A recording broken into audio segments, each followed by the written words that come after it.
had planned? Well, yep. We're just going over some economic development issues, and I'm just going to let Don take over, Sure. do his screen sharing and all of that. Yep. So I'll do that. As I'm doing that, Well, keep track of if people join. just sorry,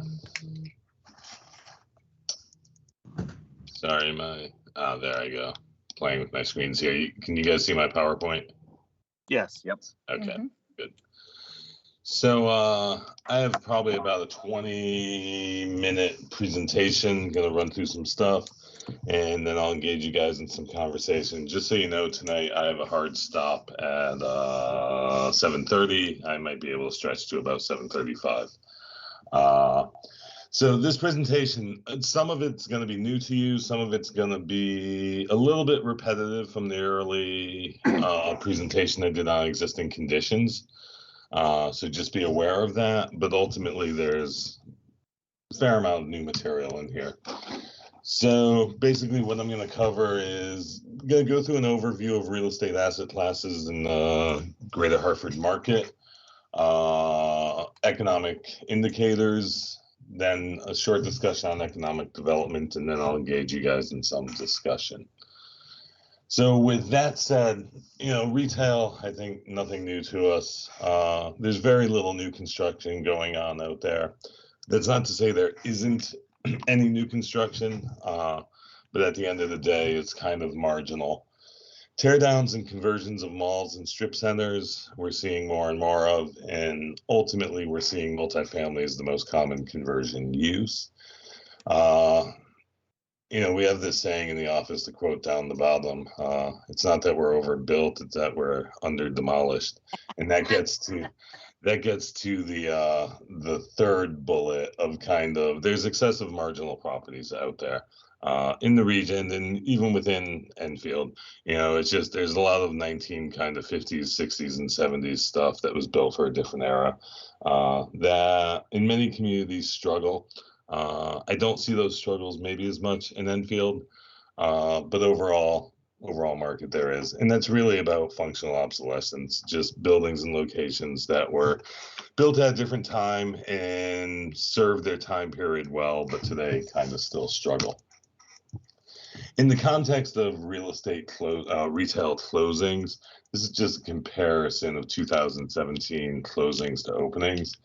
And the main point being here is that retail is not going away. It's still being built. There's still openings, but it's what's closing that I think we have to pay close attention to. And I'll go to the next slide that provides a better comparison of that. Changing U.S. retail open store accounts by category between 2007 and 2017. And when you look down at the bottom, those are the categories that are closing. And ultimately, it's that home, bed and bath, department stores, books, and apparels that have really killed the malls. Those are the lifebloods. The department stores are the anchors. The apparel is the most common thing in the malls. You then throw in that other stuff, and that's why malls are suffering the most. It's the kind of retail that's within them has been suffering the most. Just a look at malls across America by kind of category, the A's down to the D's. And the fact is, at the end of the day, about 50% of malls in America are most likely at risk of closing. It's possibly higher than this now. This chart's probably about 2 years old at this point, and I'd say COVID has probably increased that 50% number by some. Retail square footage per person. This kind of contradicts our statement, not so much that we're overbuilt but under demolished. The fact is we are also overbuilt when you just look at, per person, the amount of retail square footage we have. So combine all this together and the retail market overall is soft. And it's as much about how things are changing in the way we shop, whether that be online, whether that be, just not doing maybe the large shopping that we used to, kind of very specific shopping, but retail's changed.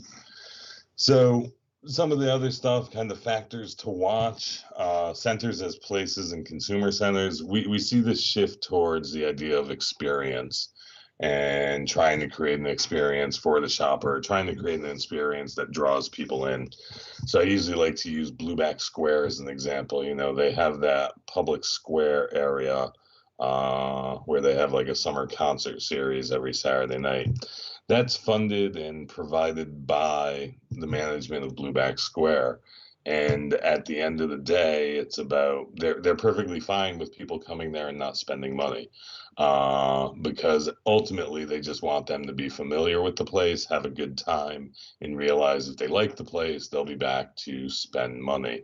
So that kind of idea around the experience, which then draws in the emphasis on food and drink, entertainment, leisure, and recreation.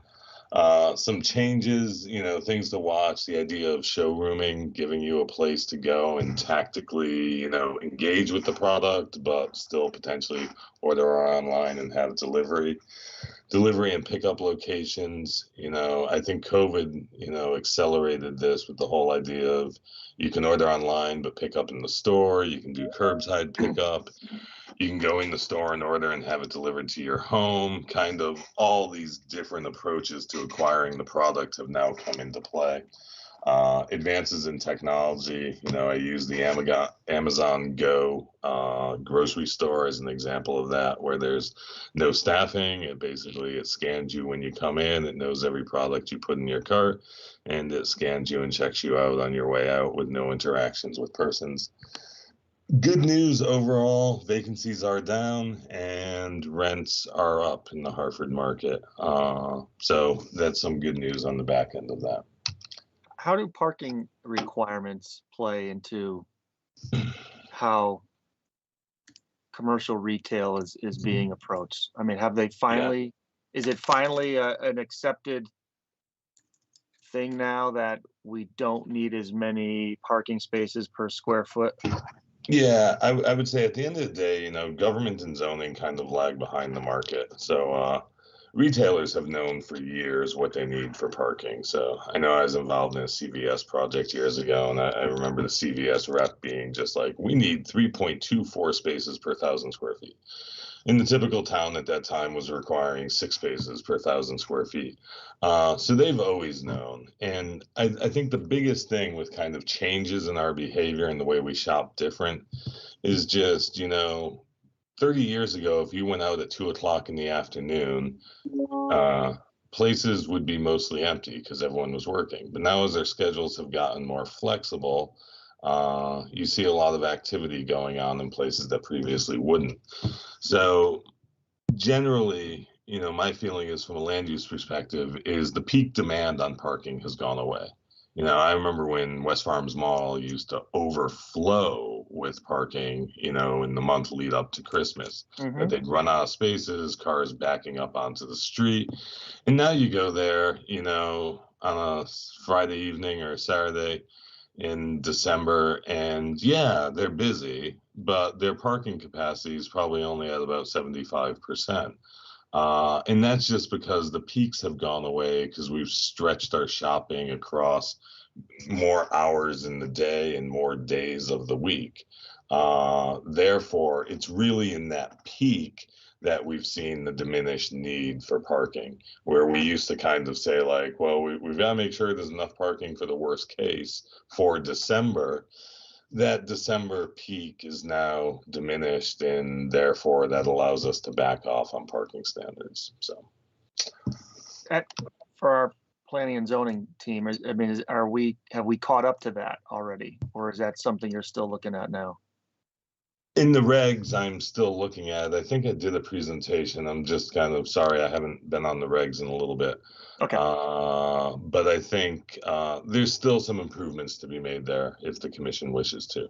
So great. Thank you. Yep.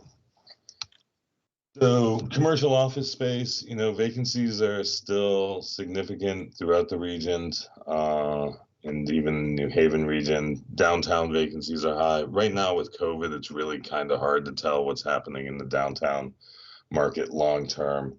But at the end of the day, we've had high office vacancies for 20, 30 years now, and they remain high. And that's ultimately what's been the challenge with the construction of new office.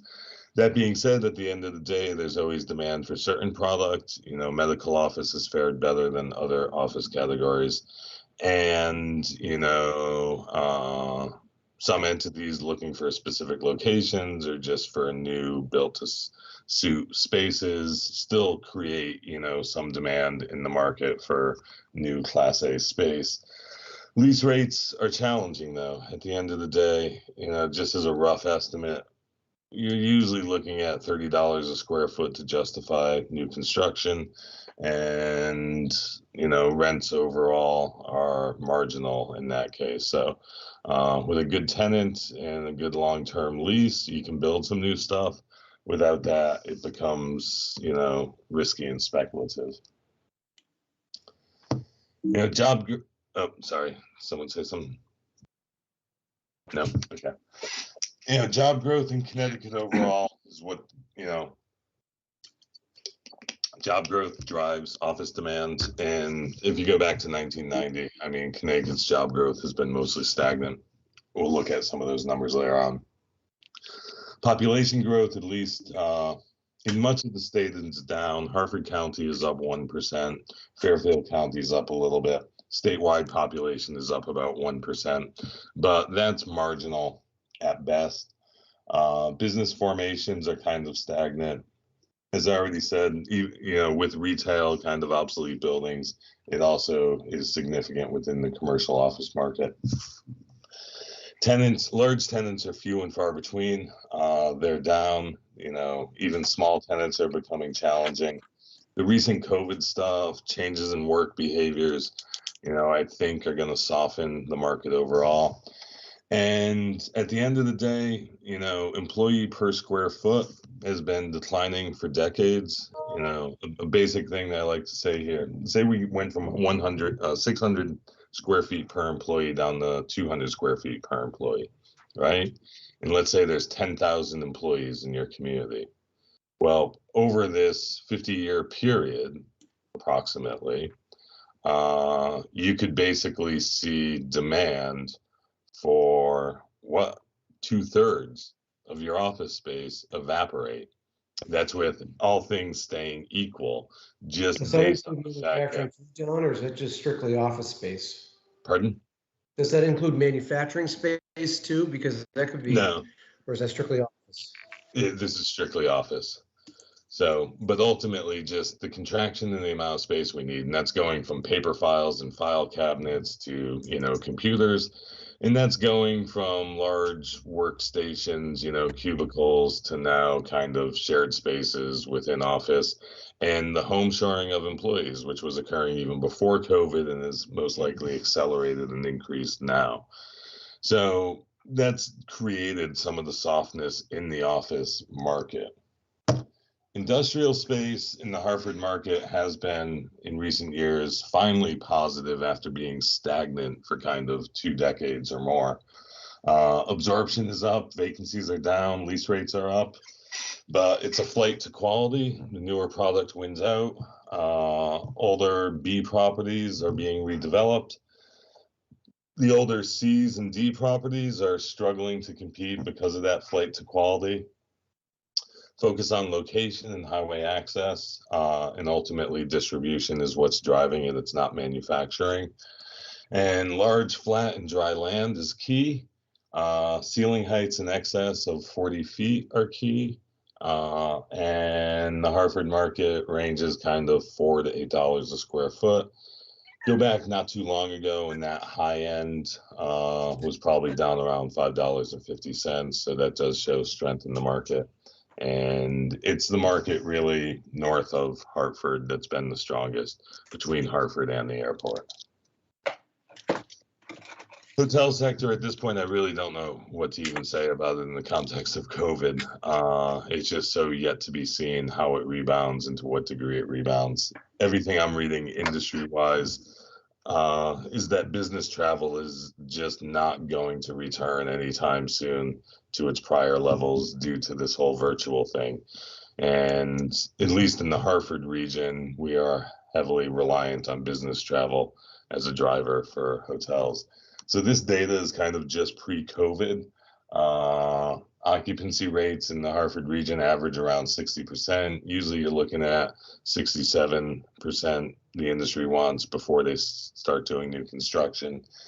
That being said, like the Del Mar in West Hartford here, a boutique hotel in a niche market can pull off new construction based on, siphoning off market share within the existing marketplace. Daily rates, $125. The RevPAR, which is basically the daily rate after you account for all the vacancy, is around 89. And occupancy in the Metro Hartford region has been a little bit was a little bit stronger just leading in to before COVID at around 71.9, 72%. Oh, that's which that's pre-COVID. Yeah. Oh, okay. Well, yeah. During COVID, I mean, in the height of COVID, the occupancy rates plummeted down to 10% basically. I'd be surprised if many places are operating at even 50% today. And just what that recovery is going to look like in terms of time is just so unknown right now. End of the day, the travel industry, tourism industry was harmed the most, and the reliance on business travel into hotels. Hartford's occupancies, the highest occupancies are Monday nights through Thursday nights. The lowest occupancies are Friday, Saturday, and Sunday. That's because the market is dependent on the business traveler more so than the tourist traveler. So multifamily residential, reasonable new development activity, good interest from buyers and investors, strong rents and leasing activity for new product. Also a flight to quality. The older Class C properties are those that either are struggling or will struggle the most. What's a C property? Are we talking apartments that haven't upgraded or housing? Yeah. No, we're talking apartments that haven't upgraded, just, your dated 1980s or earlier product. And we have those. Right. And we can't make the owners update. But right. It's their choice. Yeah. So it's across the region. It's not just you guys. The B properties are the ones where you're seeing developers invest in them and upgrade them. And demand for new and modern products. At the end of the day, the biggest point I like making here is after the market crash of 89, 90, during the condo boom, I think across Connecticut, communities became averse to multifamily housing. And most communities ratcheted back their zoning at that time and stopped allowing it. And then what we basically saw was about a 20, 25-year period of very little multifamily being built, condo or apartment. That means that the majority of product out there is 3 decades old. And that's why now with this kind of shift in the market and new demand for apartments, that's part of why we're seeing so much activity, because there's not modern product out there and people are willing to pay for the modern product with newer amenities, better layouts, open floor plans, and then all the niceties of the shared spaces, the common areas, and add in the dog parks and playgrounds and so forth and so on. And the new product is capturing market share. So, can you tell me whether would you mind just holding there for a second? Yep. What is the photo on the top? This is new construction that you can see pretty much in any region of the country right now. What's it called? Is there a style? Architecturally, I don't know what it's called. That was a rendering of a newly opened project in Wethersfield called the Borden. But yeah, it's just kind of, I don't know. It's modernist. It has, you know, kind of some of the old international style with the cantilever balconies and so forth, but I struggle to give it a specific name. So Okay, but it's very, very common. It's called Every, 1+5, Bill. what's that? I just put it in the chat. It's called 1+5. I saw a YouTube video on it last week. cool. It's actually kind of interesting why they build that way. Yeah, I mean, it actually kind of looks a little bit like our Enfield High structure as well, but it's just curious that it doesn't matter where you go, that's what's being built Yeah. for new multifamily. Yeah, it's because they want to use the wood frame because it's a lot cheaper than steel, and they can only go. It's all about the construction materials they have to use to maintain a certain fireproofness. All right, thanks, Mike. Yeah, the wood frame's proven itself to be a lot cheaper than going the steel route. So market summary: challenging market, flat jobs, population, business growth. I mean, demand drivers just throughout Connecticut as a whole and throughout the Hartford region have been soft for a long time. Persistent vacancies, tenant concessions, short terms, buyer tenants market. You know, at the end of the day, with work I do for developers, you know, the fact is, even, you know, on retail deals these days, the owners are putting in a ton of concessions to keep people in space or, you know, attract them into spaces. Absence of new retail and office development costs often exceed returns. That was kind of my reference there. You know, if you're not getting $30 a square foot on rents, then it's really hard to make the new construction work financially. Multifamily residential mixed-use development, you know, seems to be working and seems to be the most common approach that we're seeing out there when the commercial component can be supported.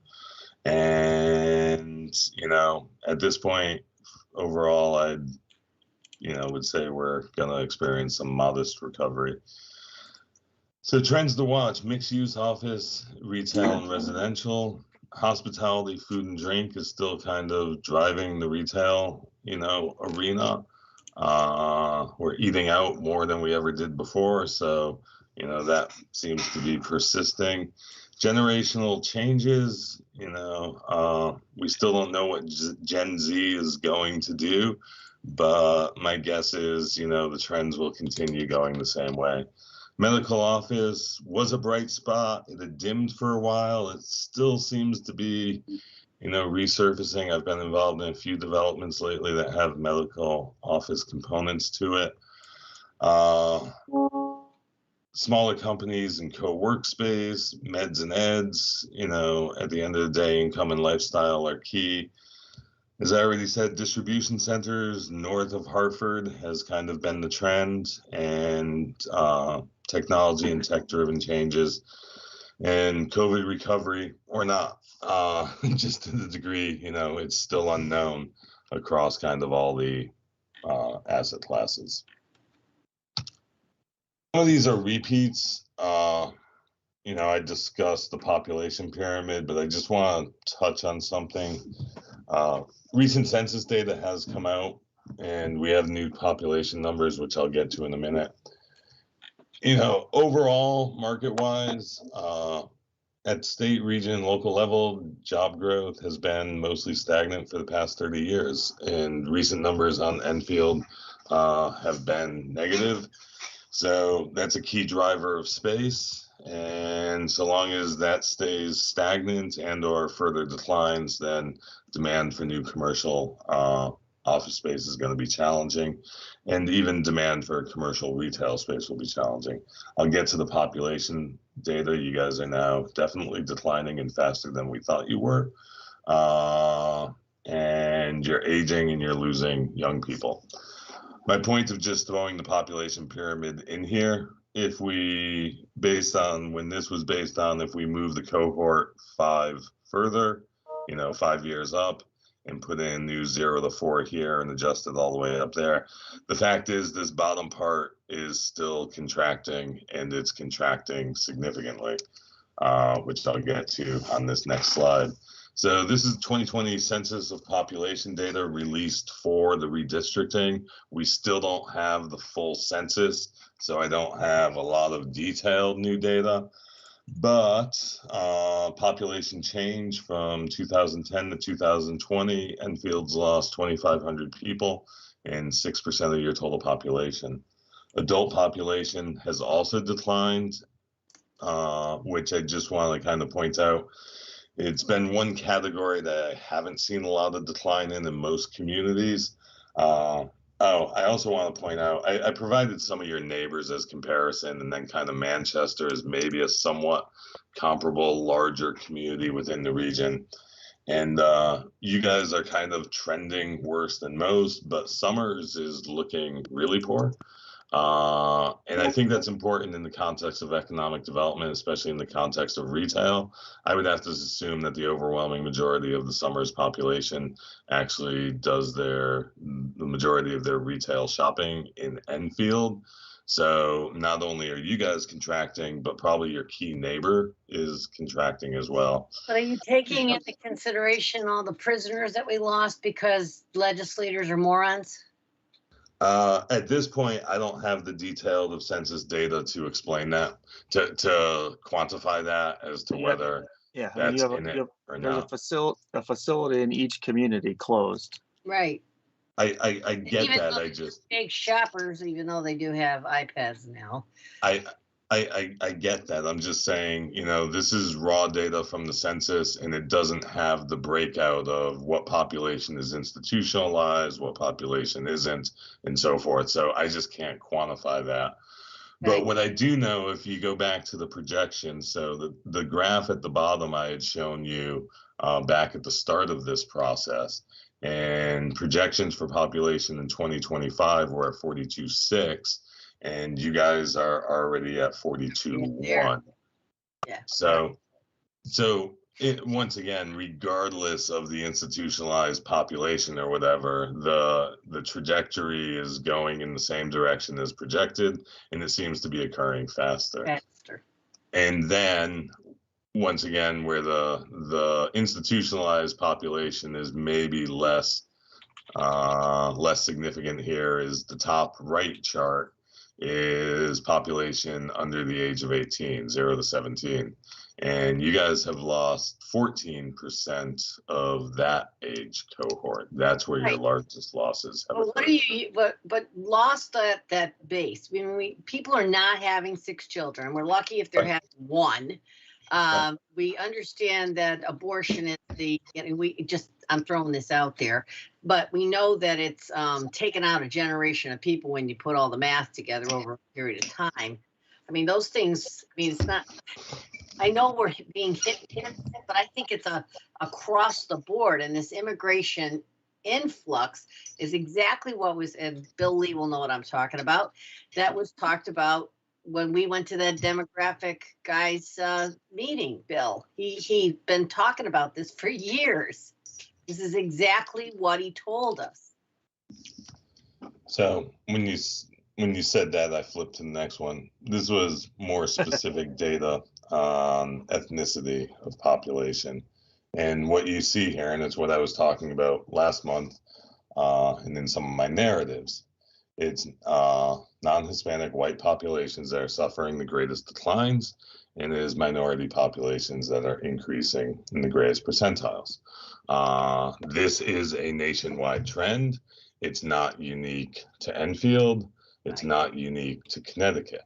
But what is kind of unique to Connecticut and unique to Enfield is the aging population overall. And it's the fact that we're getting older. If you see, you guys bucked the trend here, where the state increased adult population 18 and over by 4%, the county by 3%, you guys lost 4%. This is the trend. We're aging out, right? And part of that's because we're losing here. Look at the state lost 10%. Harford County lost 9% on young children, and you guys lost 14%. My concern here, though, is this. You guys didn't only lose 14% of your kids, you lost 4% of your adults. that means you're contracting overall. And whether we're talking about retail space, office space, whether we're talking about houses, loss of population is loss of households ultimately, given enough time. And that means loss of demand across the various asset classes. So this is the third time now I'm talking about population and demographics, and it's my biggest concern. I'm trying to make a point here, and I'm sorry if I'm repetitive. And it's, once again, at the end of the day, it's not just you guys. I'm dealing with a region in the state right now that's actually far worse off than you guys from a demographic standpoint, and struggling with the same message there. But the fact is, the status quo isn't working, and that's a Connecticut issue. That's a Hartford region issue, and it's a Enfield issue. So, Don, do you think? I mean, two questions, I guess. And maybe Ken Nelson, perhaps you can answer this. I mean, does the number of properties on the market currently indicate that, we have a lot of vacant homes? Would be one question. And then secondly, when we look at, I mean, and even in your draft, you talk about kind of the discussion around, millennials and housing, and, everyone's kind of waiting now to see how great a demand they actually finally bring to bear. Is the challenge then to make sure that we stabilize the neighborhoods that we might be emptying out? And how do you keep neighborhoods from becoming devalued properties? And really, grand list stabilization seems to always be what I think about when we start looking at how demographics are going to shift. Right. Is that part of what our challenge is for the next 10 years? Yeah. So, I mean, one I'll say is I don't think you have a bunch of vacating properties. I think right now the loss in population, especially with the largest portion coming out of young people, is you have a contracting household size. I don't think you're at a point where you're shedding households. Project this out on the same path for another 10 years, and 2030, I would assume. Now 2030 is long ways away, so I'm going out on a limb doing this, but continue the same trend out to 2030, and then you start losing households, and I would expect to see, potential vacancies. That being said, where are they happening, and what style of housing are they happening? Yet to be determined. When the full census comes out, we will have some good recent vacancy data, and we'll be able to look closer at that. The grand list devaluing is my biggest concern. Once again, because I don't think you're losing households yet, and the full census will tell us that. That wouldn't be softening demand. But if you get to a point where you start shedding households, then supply could start outpacing demand, and that's where you're going to see softening in property values. And for any Connecticut municipality, and I think on a previous presentation I might have it here, I'm not sure. Did I keep it here? Yeah, just skipping here, bottom left to the grand list. Approximately 60% of your grand list is on residential properties. Mm-hmm. So what happens to the total grand list if there's a 10% decline in residential property value, just to say, or 15% decline? And if your residential properties are contracting, then most likely portions of your commercial sector, like retail, would also be contracting. And, the shed of population in Summers is concerning me in that sense. I mean, look at their numbers. 10% overall, 9% of adults, and 14% of children. I would have to assume Summers is starting to lose households with those numbers, and that's part of your market for retail. You say shedding house when they're losing households. Are you saying that the houses are empty and they're not? It's possible. I don't know yet because I don't have the full census data. I'm not asking you. You got two hands up. Yeah, we have Rich Stroini first, and then Gretchen. and Kenny. Yeah, Don, question on the decline in children. Could that be related to the fact that folks are staying in their houses longer? Enfield's an excellent example. My parents, you know, in their young 80s, still living in the same house, which would be a perfect house for a young couple with kids, right? Are we seeing that as an influence potentially as well? Yes, Or- we've become less transient. We don't move as much, so those long-term occupancies are there, yes. But this is where even if they were turning over, I'm still not sure we'd see something different, because I'm not confident they are the majority. They are the primary property that the young couple is looking for. And when we look at the millennial population right now, you know, they've already so the peak birth age is around 29. That's the median age for giving birth. Half of your millennials are already above 29 years of age. And the last data I saw, they're having babies at a rate of 11% less than Generation X before them. So I'm not confident, even if those properties are turning over, that the younger households are there to come in behind and occupy them. So the fact that they're staying in them longer may actually be a positive in the marketplace, because it's delaying a potential vacancy. So, and once again, just not good enough data yet. Really want to see the, full-blown census, but it's just not released yet. So. Good for Peter nonetheless, right, Peter? We have Gretchen next. That's correct. Yes, so I would say as a realtor that I don't think there are a lot of vacant houses out there. Houses are selling very quickly, but I would say that there are a lot of buyers who are single, unmarried couples, don't have children. So I think as Don said, it's just household size has changed drastically. So, but we may see a lot of vacant houses coming down the pike. Yeah. There may be a lot of foreclosures coming once the foreclosure moratorium has stopped. So, I mean, but I don't think it's there now. So I really think it just has to do with the demographics, that people are getting married later, they're having children later, if they're having children, and they're not having as many. Yep. All was foretold, right, Miriam? Mm-hmm. Kenny. Gretchen took the words out of my mouth. I agree with her 100%. And a lot of the houses that we've sold lately, we're going in, we're taking walls out, making 2 bedrooms, 1 big master bedroom. They have no intent on having children.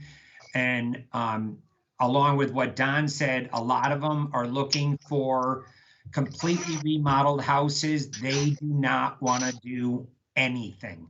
So I also agree with Gretchen with the foreclosures that I think we're going to get hit with shortly. That's where the investors and flippers are going to be able to come back into the game, because right now the prices are just so ridiculous. There's no money to flip a house at this point, especially if it hits the market.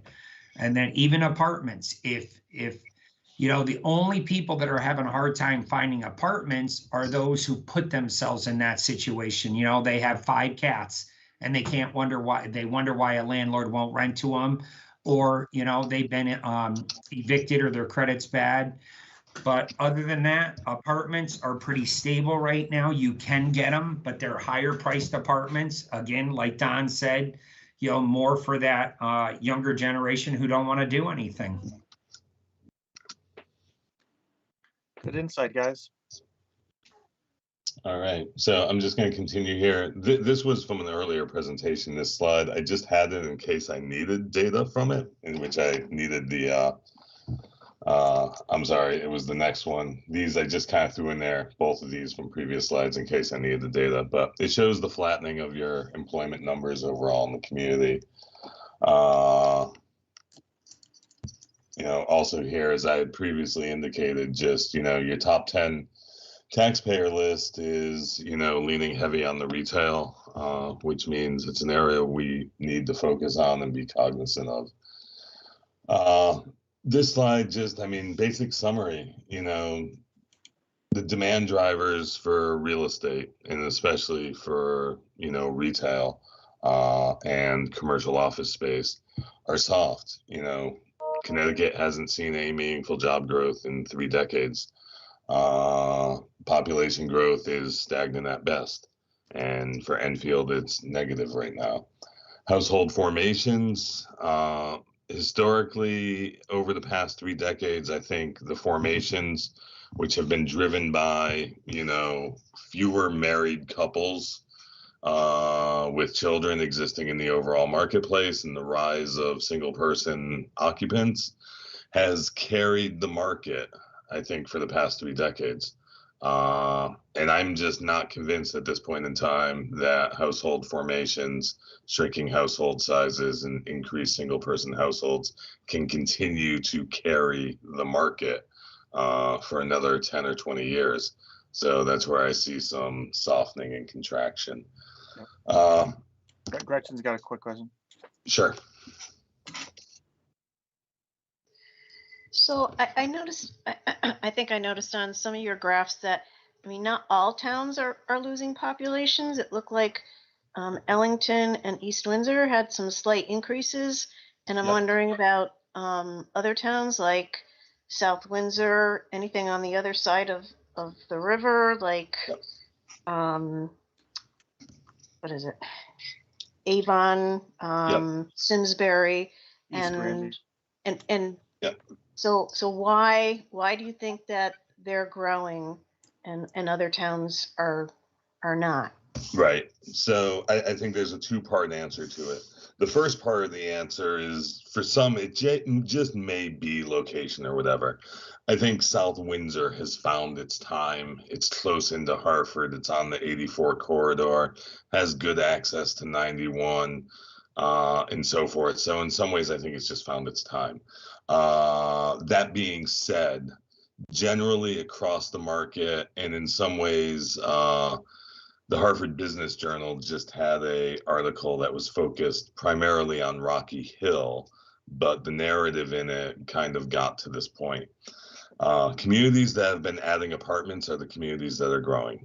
So the communities that have embraced multifamily development are the communities that are attracting a younger household and at the very least see stable populations or slight increases in populations. Communities that have resisted or not embraced multifamily residential development are the communities that have most typically seen the contractions. And I just want to go back to, I think, a stat I gave you when we were doing residential properties, is prior to 2006, only 24% of the housing market was multifamily in Connecticut, new housing permits. And as of the most recent data, 47% of new housing permits in Connecticut are now multifamily units. And that's the shift. We've been, where communities have embraced multifamily, they're adding population. Where they haven't, they're not. So in South Windsor, I think there's, and I just see a little bit from my own experience, is that there's a huge, or maybe I shouldn't say huge, but an influx of Asian. ethnic Increase. groups that want to move to South Windsor, and they tell me because of schools. And so to me, schools, the perceived quality of your schools is hugely important. And so hopefully everything that the town has been doing to upgrade our schools will have a positive impact down the road. So I'll just comment in a couple ways on that because I've looked very closely at South Windsor's data and various aspects of it in recent times. Over actually kind of the past 3 years, I've been constantly looking at their data for developer work I've done. And the largest influx that they're having is in Asian population. It's the H-1B visa supporting the insurance industry. And for whatever reason, the good schools are key, I think, in that they've, attracted this population in the town. That said, overall, in most communities, if I took the H-1B visa out of it, yes, good schools are important, but a data point I gave you on the residential, talking about demographics, is in 1970, 40% of households had children, married couples with children. Today, only about 17% are married couple with children. The portion of the market looking for good schools, it has decreased by more than half, and it's less than 20% of the overall market. So yes, it's important, but it's a declining, cohort in the overall marketplace. Interesting. Karen has a question. Yeah, you talked about the multifamily housing and those communities that accepted multifamily housing. We have a number of projects for multifamily that were approved years ago, and I don't know if they're still valid. I know some of them have been renewed. How do we, as a group that's trying to do this plan of conservation and development, what can we do to either move those along or squash them? Because if we're sitting out there with 200 or 300 units waiting to be built, and they're not going to build them, somebody else is comes along and wants to build them, and we say no, for one reason or another. So how do we do that as a community? Is it through zoning regulations, or are there statutes that says you have to give them that extra 5 or 10 years, whatever it is? I mean, so one is, without knowing the specifics of them, it's difficult for me to answer. Number two is, if they've been sitting on them for a substantial period of time, my gut would tell me they're probably not moving forward. Just in the fact that the multifamily market has been the hottest asset class. Right. And if you had approved units and you're not building them, my guess is you're not going to build them if you haven't built them yet. That's my gut. That being said, I don't know. Every developer has their own motivations. At the end of the day, I mean, I'll blatantly say this, and sorry if I hurt anyone's feelings. Your zoning is not friendly to multifamily. So in the context of new multifamily, it's challenging. So,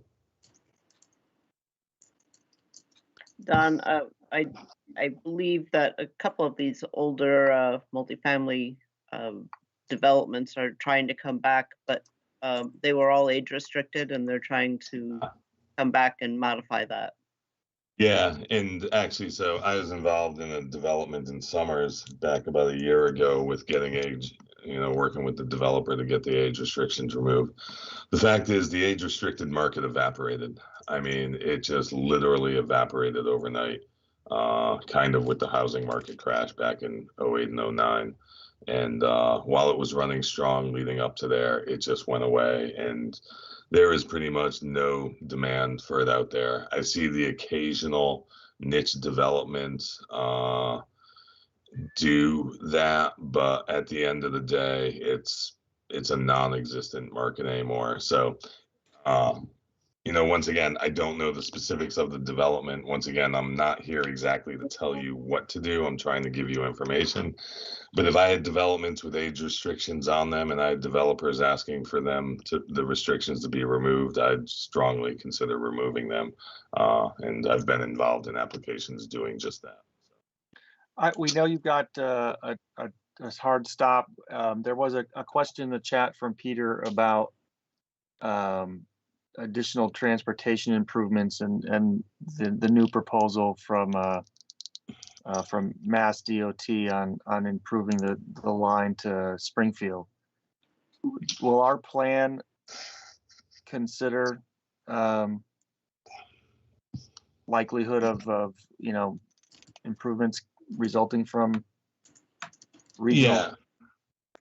I mean, we will definitely look into that and other rail improvements and so forth when we get to the transportation section. Okay. So yeah, it'll be Down the considered. line stuff. Okay. Yep. Yep. Marianne, I see you just said you can't get your hand up. Yeah, I don't know how to make this stupid thing work. So really, I love the information, Don, honestly. I just don't know exactly from the economic development. I have a few people that are on that with me. I don't know what we do, how we make it right. I don't know if anybody's reading the JI, because who reads the JI anymore, except for me. And, there's this huge article about the cannabis companies are seeking warehouse space in Connecticut, and how Holyoke is jumping on board, and their old industrial buildings are completely being snatched up. I think when we talked the other day, Don, on economic development, our attributes are also our Achilles heel. And from what you're telling me right now, I don't know how we fix this.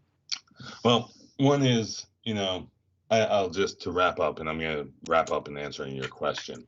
One is, I think you have to shift to this idea of attracting investment and creating wealth. That's been my mantra for economic development for a long time.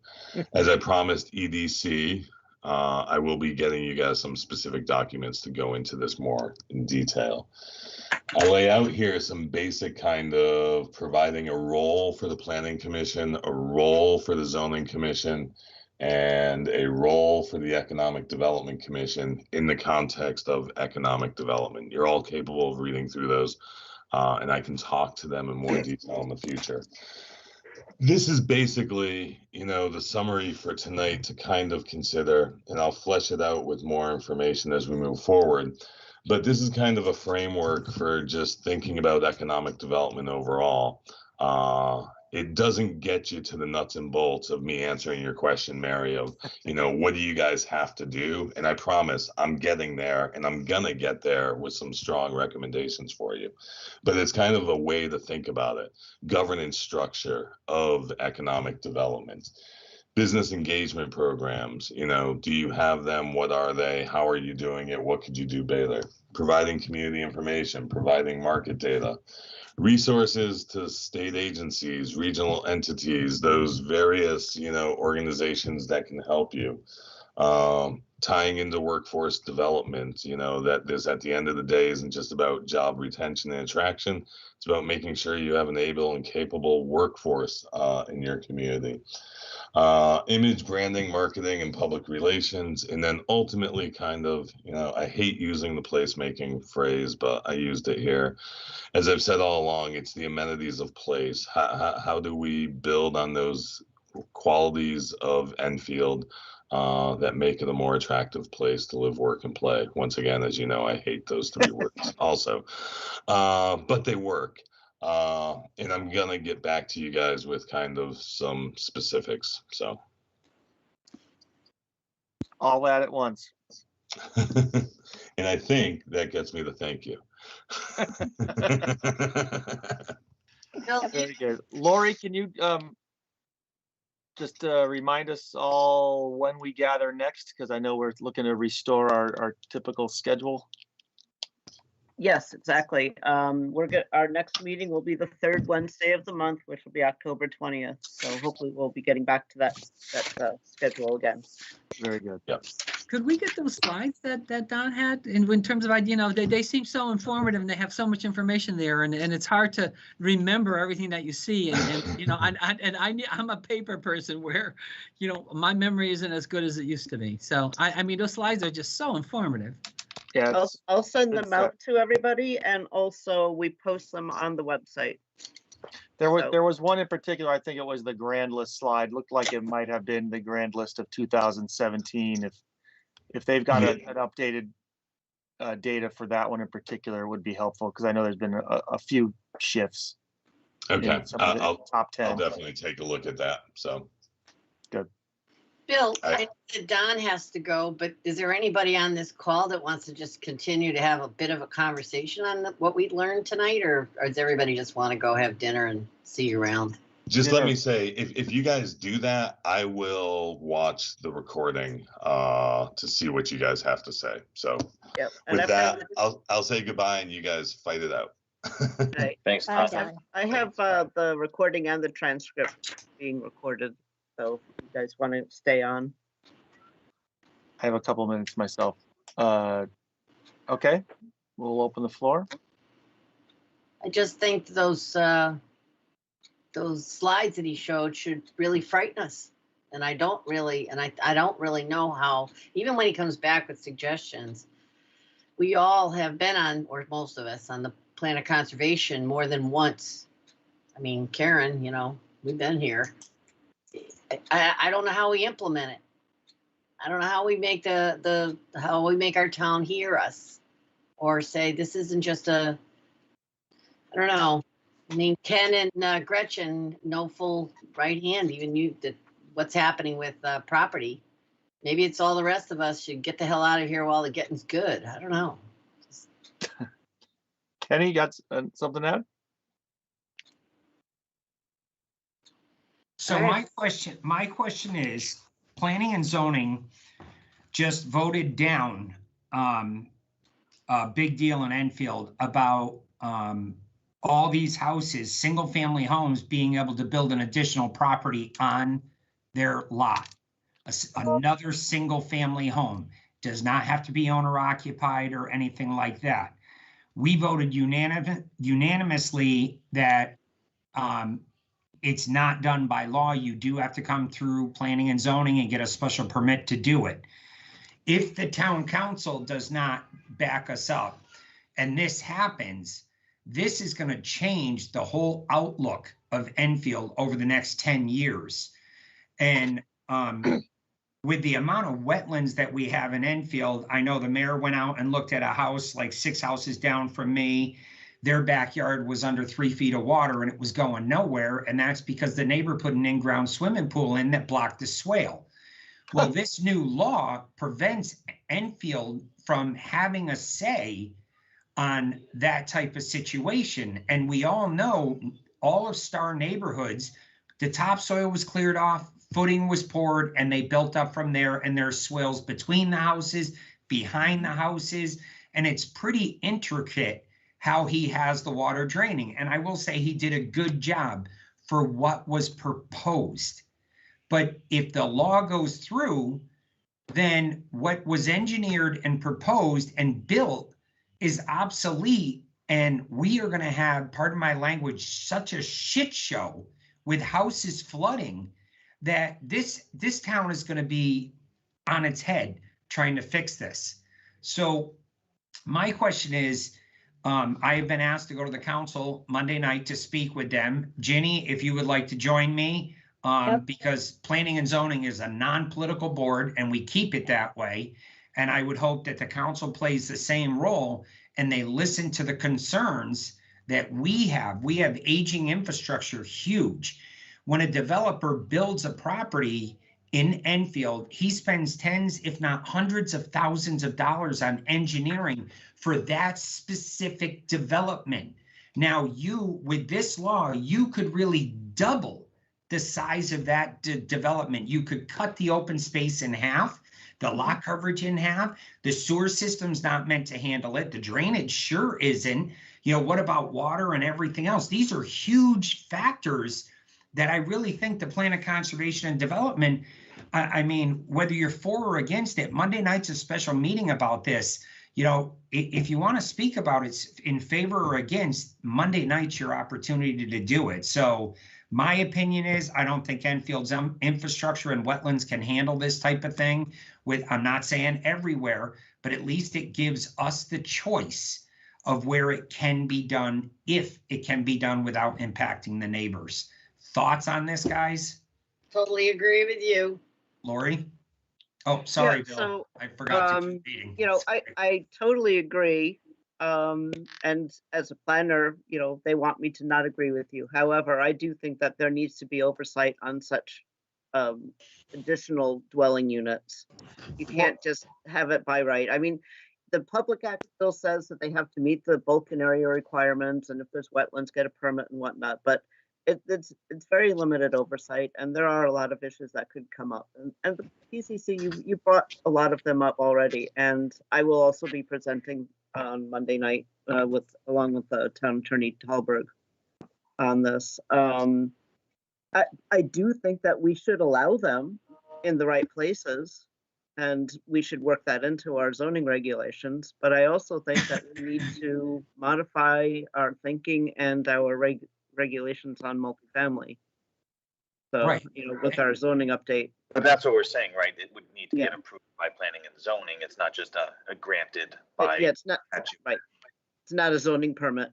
But Right, didn't and- we have a whole discussion on regs 10 years ago around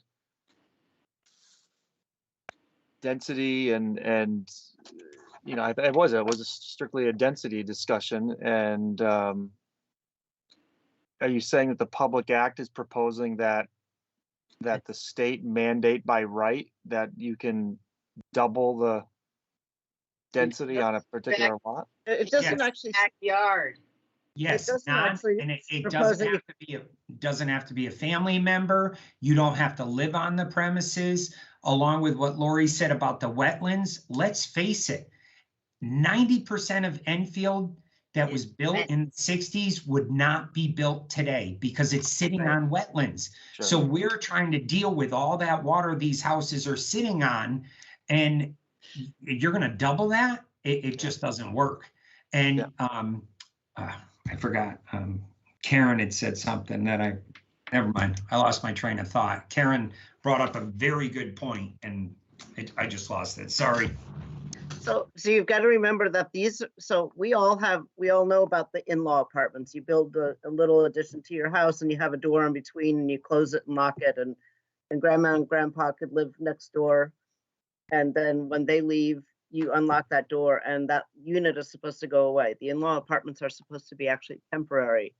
This would be an accessory dwelling unit, so it could theoretically be built onto the house, but it can, per this act, be a separate structure itself. And that requires, that becomes a more permanent building. It requires all the, the building requirements and fire requirements as any other structure would.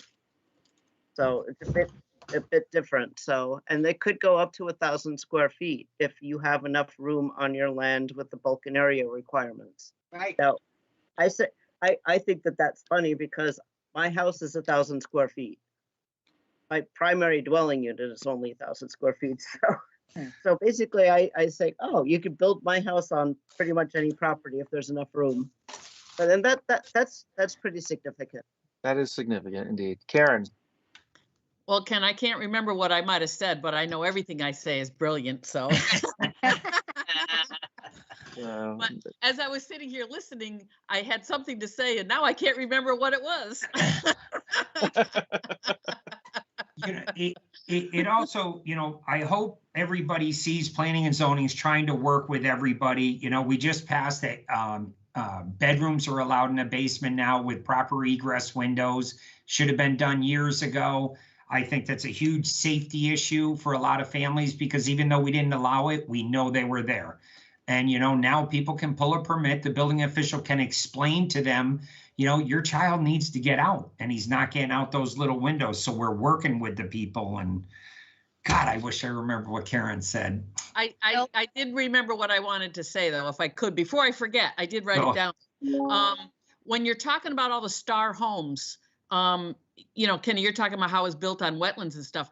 Between those yards, there's a lot of piping and drainage going on that people don't realize they have under their houses. Yeah. And they start digging for a foundation, forget it. It's gonna break pipes and really damage all kinds of infrastructure. So most people don't know they have this, 3-foot, concrete drainage pipe below their property that runs between them and the next guy, so. You want to come over Even one step farther, Karen, is people, they say we got sewer, we got water, maybe gas, but they forget about all these houses in Southwood Acres. They have footing drains, and those footing drains run to the storm drains, and there's no mapping on it as it is. And I hate to say it, Enfield doesn't acknowledge a lot of those drain pipes you just mentioned. Right. They say they're not our pipes. Right. We're not responsible. You got a storm drain in your backyard and the town says it's not ours. Well, somebody put it there. Exactly. So Well, I will say you're that we 100% right. we are trying to abide by the MS4 state requirements, which basically is to map all of the drains and the outfalls in the town. Nice. So we are actually doing that. So that will be helpful in the future. So what do you do when you come across one that doesn't have an easement through somebody's property? Well, we have to deal with every situation, on Right. its own merits. Right. So I personally think when the neighborhoods were built, there was a drainage issue after it was built, and they might have gone back and put a storm drain in somebody's backyard to get the water out of there. Don't say anything. And that's where I believe a lot of these came up with. But Karen's 100% right. You're going to flood out your neighbor. It's just bad. And I'm asking for you guys, if you have time Monday night, show your support in favor or against this, because this could be detrimental to the town and the plan of conservation and development. Lori, you did mention it on a meeting, a couple meetings ago, that this was coming up. So this is now before the P&Z, or it's a council vote? P&Z voted unanimous, and now it's in front of the council, and it was tabled last meeting. Right. So they had the public hearing at the last meeting. So that was opened and closed, but now they're just having discussion. Okay. So I don't know how much input you could have or not. I'm not sure how. Only do it during public participation. Understand? Pardon? Discussion's not going to take place if you miss the public hearing. This is now strictly under public participation. Know the rules, and you can speak on it then. Okay, I wasn't. Yeah, but But Ken, there won't What be- time? 7 What time o'clock. is the special 6 meeting? o'clock. 7 o'clock? No, I think it's 6 o'clock. Yeah, but Kenny, that's the question. That may be a special meeting. They're not going to let the public speak at the special meeting. They may let you talk. I don't know, but the public won't be able to talk till 7 when they open public participation. I understand that, but the plan of conservation and development is planning the future of Enfield. No, And if the town council makes a decision, whether Bill Lee speaks as the chairman of the plan of conservation, I don't care who goes, but I know they asked me to be there. Lori's going to be there. I'm asking Ginny to be there Yeah, because I'll I don't be want there. it to be political at all. This has nothing to do with politics. It's the future of our town. Kenny, what I'm saying is that I totally agree with you, but if it's a early meeting, they may only allow you to speak. The public ourselves may only be able to listen. Yeah, we're When not- we can speak would Right. be after they start the meeting under public participation. Right, so it's not on planning and zoning's agenda now, so I can speak. I'm bringing as a guest Right. Jenny Higley, and if it's Bill Lee or Karen LaPlante, whoever, I want both sides of the aisle represented from planning and zoning there. It was a unanimous vote. We all agreed, and I don't want, it's an election year. I don't want it to get tied up in politics, because this is not about politics. It is a very, very bad situation for a town like Enfield. We have 13% affordable housing. We're way over the threshold. Oh, that's what it was. Karen had mentioned all the open approved plans for housing in Enfield. And I did the math roughly, and I think it's almost 1,800 units that are pending to be built right now. So if you take those 1,800 units and you add that to the 13%, that puts us up over 20%. Enfield we're setting strides above a lot of other communities, and that's what it was for, is towns that don't want it. They're under 10%. They can't opt out. But a town that is doing their share can. And Enfield not only has done their share, we have all those pending projects. And I would like a list, if you could come up with it whenever you have time, Lori. But so the plan can see it, because this also affects how we make our decision for the next 10 years too. That was what I wanted to hit on. Yeah. Well, I'm a little confused. Okay, Don is telling us we don't have enough multi-housing. We're hearing that there's 1,800 projects that are possible in the pipeline. Units. units, but not affordable. What they could be. No, the It could be, but requirement they're for, I think they're Depends only- on financing. right, most developers will use an FHA or CHFA type of financing, which requires them to put in a certain Yep. percentage of affordable housing. Yep. Blair Manor, that just got approved for 60-something units. You know, the Felician Sisters, who is a huge discussion right now, they have come out and said it is affordable housing, and there's almost 500 units there. So if that gets approved, you know, then there's another 5. Now we're up to what, 2,300 units that could all possibly be affordable housing or not. But even the point is the infrastructure that goes to these, you know, South Road, it's approved for 400 units. In their engineering, they have to prove that the engineering on site and to the site can handle this development. If it can't, it's up to the engineer to change it. You take a single family home, Marianne Turner, and she builds another 1,000 square foot house in her backyard, and so do her 8 other neighbors, and now the sewer and the road can't handle it. Who's paying for that? Not Marianne Turner. Right. Right. And I agree with you on that, what you guys did in planning and zoning. Totally on board on that. I don't think you should be building sheds in the backyard and making cottages out of them. Totally on that. But I'm just trying to make sure I understood. If we had all these additional housing units, and let's just say the Felician Systems, and are we the Blair Manor one? Oh, that's the community, the old community for people, older community, right? Yes. Yes, it's a nursing home across from Skidco Plaza. Right, okay. So we're talking about whole different types of housing stock, not just things for our professional, young, non-children bearing people. Correct. Okay, Correct. okay. So, because going back, just come to my neighborhood, I am on a puddle all the time. And that's why we don't have a basement.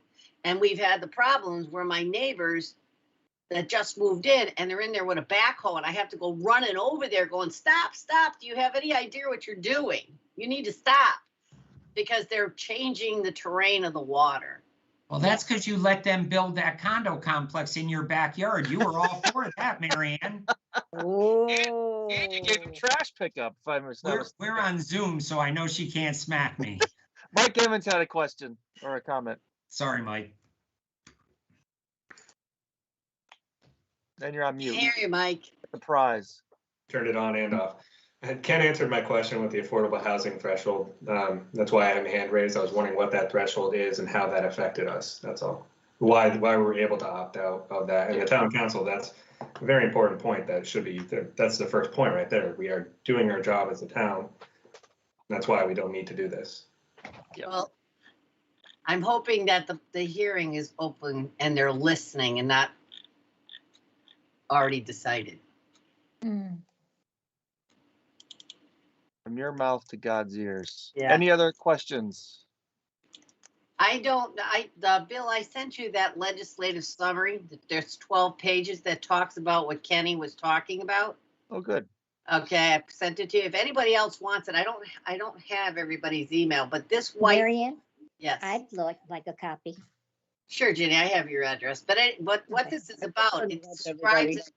It's the very first, on the very first page, it hits it out of the park. And Mike, you might find it interesting to just peruse, to have an understanding of why, and how great ZBA took it and read it and understood it, because it really will be a mess here in Enfield if we allow everybody to put a second house behind their house. It's going to be a mess. And I can't even understand why government thinks the way they do. Marianne, if you want, I've got the CCABA legislative summary and the public act. I could send it out to everybody.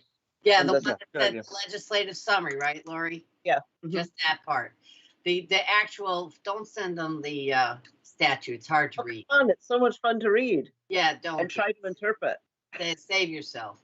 It's a mess, Yeah, it's a mess. total mess. Glad to hear everyone's on top of it. Sounds like that was ongoing all summer.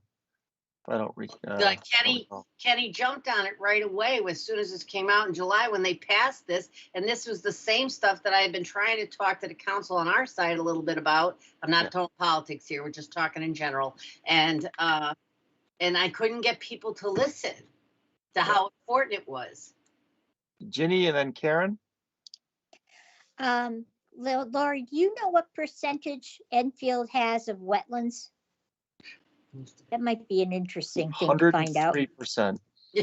Yeah, I know, but if No, I you're like, have to look at the last conservation and development and see if that was calculated. I'm Like gonna trying to say find it's it. probably a good 40%.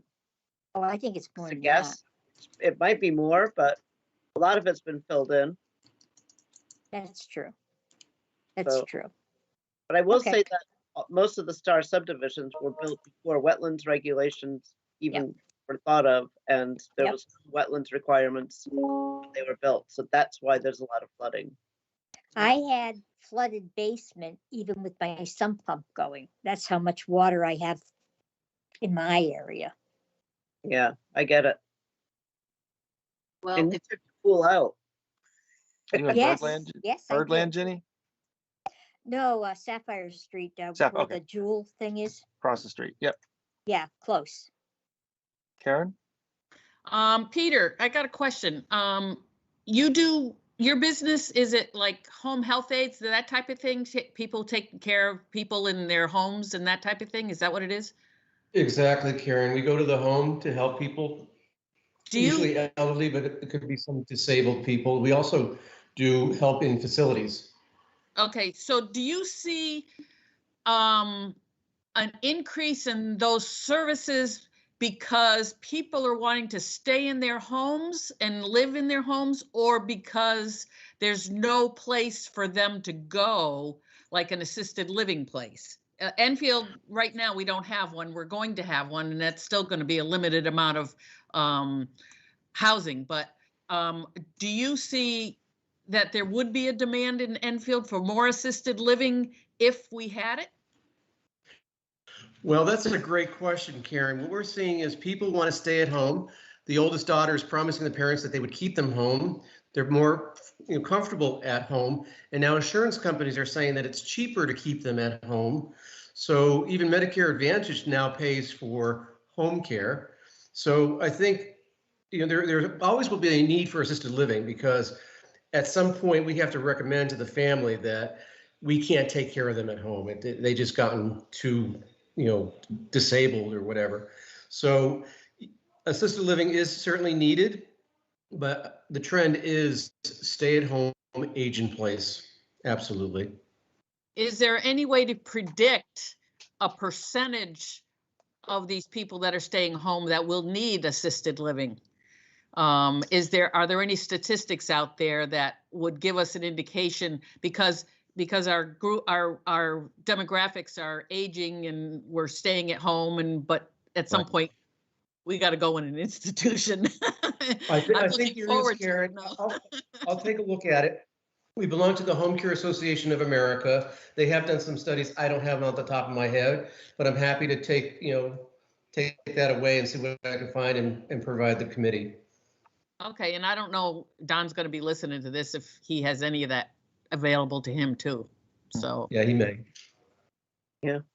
I'm just thinking that would open up more housing stock to young families that would move into their houses if they're moving on to other.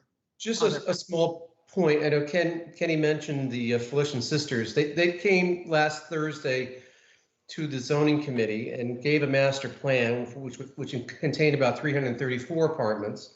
And the commission was very passionate about how the density was way too big. And I think the sisters left with their tails between their legs and are going back to the drawing table to make another proposal that's a little bit more modest. I think it was a little bit overwhelming in a little bit of a shock factor, but I think they heard the commission and they're going back to the drawing board. Yeah, and if that's in public hearing, we probably shouldn't be talking about it. No, Yeah. I don't know if it closed. The public hearing is still open. Then we don't. Yeah. Planning and zoning commissioners should definitely not be talking about it. Right. Okay. Or maybe listening either. Any other comments for the evening? I'm going to ask from an economic development chairman's seat that I would like anyone who from this commission who has ideas or wants to share their thoughts with Economic Development Commission, actually what we should be doing, because we are an advisory organization. We're not a planning and zoning or an inlands and wetlands or ZBA. We do not have statute-based work. So I don't want to speak, I'm going to just speak in generalities. You know, we're a smaller group. We want to be a little more focused. We definitely want to have a say or participate in the dialogue, but I'm turning it around and saying, hey, look, maybe you folks could share some stuff back to us or how we can make economic development worth something or be something or take some direction from you. Some of you have been around a while. Some of you have been in different positions. We'd like to hear it. So, I mean, Bill, you and I were talking over the weekend about just how the town looks, just the overall look of the town. I mean, you go around, you see vines hanging off these trees, killing these trees, and a lot of them are along the roads and the highways, and that's state and town maintenance issues. You got other people with blighted property, you know, and it takes forever to do something about it. And I don't know how that can change. I mean, who wants to live next to a crap hole? You know, nobody does. And who wants to drive by it every day? You know, we've got the blight ordinances, but it seems to take forever. We've got zoning ordinances. And when somebody's violating it, it seems that it takes forever to do anything about it. And it's just frustrating to see that this kind of thing is going on all the time and nothing seems to happen. And it only happens when somebody reports it. I can't believe with all the eyes of the town employees that are driving around town or coming or going to work, they have to have a report before they can actually go and look at something they know is probably not in compliance. So I just don't know, you know, what we can do about it. So it's a good brainstorm to have, Marianne. Karen's right. You know, we had a think tank built into some of the Revite committee for many years, and it even had some statutorial responsibility to the commission. When we decided to finally merge Revite with Economic Development Commission, some of that oversight that was there went away. So, you know, perhaps starting with the commercial corridors, the village districts, the places where we were trying to concentrate a little bit of development progress and aesthetic, you know, that may be a place to help out in either generating some of the ancillary activity that Don was talking about, whether it be some of the programming that's possible, you know, arts and culture and so forth, or whether it's, you know, being a set of eyes and reporting, you know, once a season to the commission or the council that, hey, the state of the tree belt in just about every one of our commercial corridors is a disaster, or we're not doing what we should with some of the curbside maintenance. You can't, you know, we want to provide parking on street, but we've got curb lines and gutters that are filled with crap, stuff like that. Maybe really. a biannual report on the state of some of these districts is probably not a bad thing to have. But then it's the implementation. Like, I mean, Bill, you've been down my street. I've got a neighbor who parks on the medium because they took up their driveway. Yep. Yeah, And, that's you know, I have bittersweet climbing up this oak tree, and it's to the point it's going to pull it down. But there's Right. nothing I can do. It's my neighbor. But I will tell you, there's one thing on exit 46 heading north. For some reason, the little cutoff as you make the turn is a dumping ground. Yes. I want to catch this person. In the last 2 weeks, it's gone from, they left a whole house full of furniture on the side of the road, then tires, and then I'm like, And- I don't know how to stop it unless And we it's put a invisible, and it's invisible to the state of Connecticut. Well, they come by right away and pick it up. Oh, good. They do take it, but that's the part that gets me. They take it so more shows up.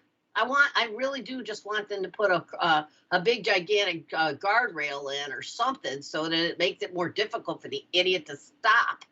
Is there a big curve there? Is it just falling off the truck as they turn the corner? No, this is, Karen, they actually stack it quite lovely. They must think it's curbside shopping.